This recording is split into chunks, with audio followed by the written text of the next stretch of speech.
एक ही कुंभे कबीले से भर्ती किए, अपने घर से भर्ती किए। भाई आप उस वक्त किधर थे?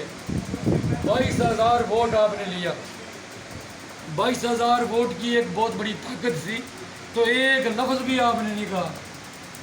मैंने अपनी हुकूमत में होते हुए, क्योंकि इसमें पहले मैं मुस्लिम लीग में था, सब जानते हैं, मैं अपनी हुकूमत में होते हुए भी हर फोरम पर तनकीद करता रहा, हर फोरम पर मैं उजागर करता रहा। आपको पता है कि क्लर्क बदली हुए मैंने कैंसिल करवाए तो उसको कोर्ट में लेके गया। इसी तरह NTS का जो मेंबर खराबा हुआ उसको हाईलाइट किया और प्राइम मिनिस्टर ने वो कैंसिल किया।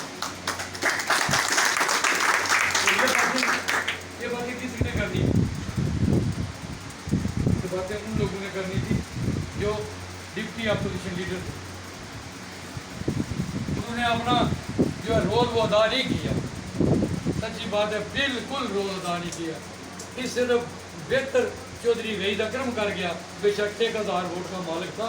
उसने NTS के खिलाफ वहाँ पर जाके जो है वो एहतजाज किया, लाठियाँ खाई, पर्चा भुगता।